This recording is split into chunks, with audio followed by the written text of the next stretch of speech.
여러분 혹시 주사바늘 생각만 해도 막 흠칫하게 되고 무서워서 치료 망설여 본 적 있으세요? 꽤 많으실 거예요. 오늘은 바로 그 바늘 없이 약물을 우리 몸 안으로 쏙 넣어주는 아주 신기한 기술, 이온 도입 치료에 대해 한번 알아보겠습니다. 자, 한번 상상해 보세요. 주사바늘의 그 따끔한 느낌?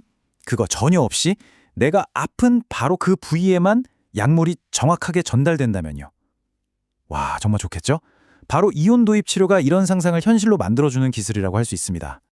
네, 그럼 이온 도입 치료가 정확히 뭘까요? 정의는 이렇습니다. 전류를 이용해서 약물 이온을 피부나 점막을 통해 침투시킨다. 말이 조금 어렵죠? 핵심은 딱 하나, 바로 전기입니다. 아주 약한 전류를 흘려줘서요. 약물 입자들을 뭐랄까 자석처럼 피부 안으로 쓱 하고 밀어 넣어주는 거예요. 그렇게 해서 병을 치료하는 거죠. 자, 그럼 다음으로 넘어가서 아니, 전기로 약물을 밀어넣는다니? 뭔가 굉장히 복잡하고 대단한 과학기술 같잖아요. 근데요, 사실 그 원리를 들어보면 에게? 이게 다야? 할 정도로 깜짝 놀라실 겁니다. 정말 간단하거든요. 같이 한번 보시죠. 네, 바로 이겁니다. 같은 극끼리는 밀어낸다. 진짜 간단하죠? 우리 과학 시간에 다들 한 번쯤은 들어봤잖아요. N극하고 N극, S극하고 S극을 이렇게 가까이 가져가면 서로 슉 밀어내는 거예요. 바로 그 원리, 그게 전부입니다. 정말이에요. 이 원리를 어떻게 쓰냐면요. 치료할 때 플러스 극인 양극이랑 마이너스 극인 음극, 이 두 개를 딱 사용합니다. 자, 보세요. 만약에 우리가 몸에 넣고 싶은 약물이 플러스 전하를 띈다. 그럼 어떤 전극으로 밀어줘야 할까요? 그렇죠. 똑같은 플러스 극인 양극으로 밀어주는 겁니다. 반대로 약물이 마이너스 전하를 띠면 당연히 마이너스 극인 음극으로 밀어내겠죠? 정말 심플하죠? 같은 것끼리 밀어내는 원리를 정말 기가 막히게 이용한 겁니다. 자, 그럼 이제 전기의 힘에 등 떠밀려서 출발한 이 약물 입자들이 우리 피부라는 장벽을 어떻게 뚫고 들어갈까요?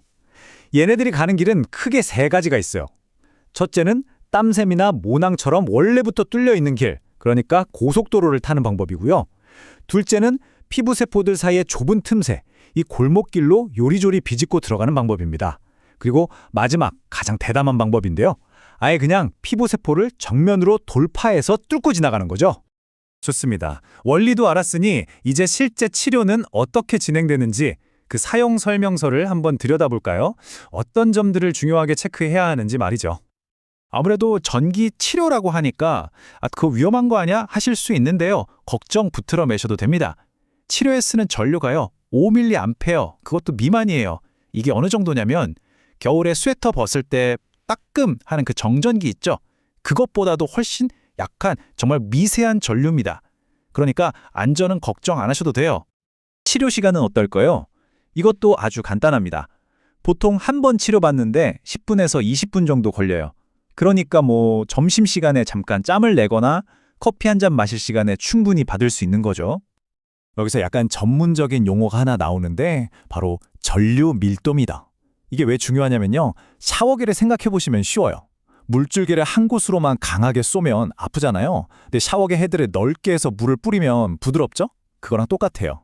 전류가 한 점에만 집중되지 않도록 제곱 센티미터당 0.5mA 이하로 전류를 넓게 퍼뜨려서 피부에 자극이 가지 않도록 하는 겁니다. 전극을 붙일 때도 나름의 과학이 숨어 있습니다. 약물을 직접 밀어주는 주인공, 바로 활성 전극이 있고요. 전기가 잘 흐르도록 길을 터주는 비활성 전극이 있어요.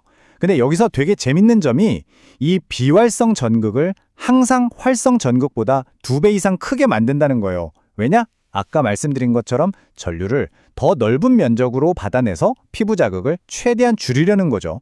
정말 세심한 배려가 담긴 설계라고 할 수 있습니다. 자, 그럼 이 신기한 기술로 대체 어떤 약들을 우리 몸에 넣어줄 수 있을까요? 이온 도입 치료의 약장을 한번 활짝 열어보겠습니다. 과연 어떤 약들이 들어있는지 한번 보시죠. 와, 보시는 것처럼 정말 다양한 약들이 쓰이고 있습니다. 예를 들면 저기 초산 같은 경우는 마이너스 극성을 띠는데 몸속 칼슘 침전물을 녹여주고요. 또 아연은 플러스 극성인데 상처를 낫게 하는 효과가 있죠. 우리가 치과나 이럴 때 쓰는 국소 마취제, 리도카인도 플러스 극성 약물이라서 이 방법으로 통증을 줄여줄 수 있습니다. 여기서 제일 중요한 건 뭐다? 바로 약물의 극성에 딱 맞는 전극을 짝꿍으로 붙여줘야 한다는 거. 이제 다들 아시겠죠? 자, 지금까지 들어보면 이온 도입 치료 정말 만능처럼 보이잖아요? 하지만 세상 모든 기술이 그렇듯 빛이 있으면 그림자도 있는 법이죠. 이번에는 이 치료법의 장점과 단점을 한번 객관적으로 따져보겠습니다. 가장 큰 장점은 역시 약효가 엄청나게 좋다는 겁니다. 이걸 생체 이용률이 높다고 하는데요. 먹는 약처럼 위나 간에서 분해될 일이 없이 필요한 곳에 다이렉트로 꽂히니까 약효 손실이 거의 없는 거죠. 주사기 안 써도 되니까 편한 건 뭐 두말하면 잔소리고요. 반면에 단점도 명확합니다. 일단 모든 약을 쓸 수 있는 게 아니라 전기적 성질을 띤 약물에만 한정된다는 거.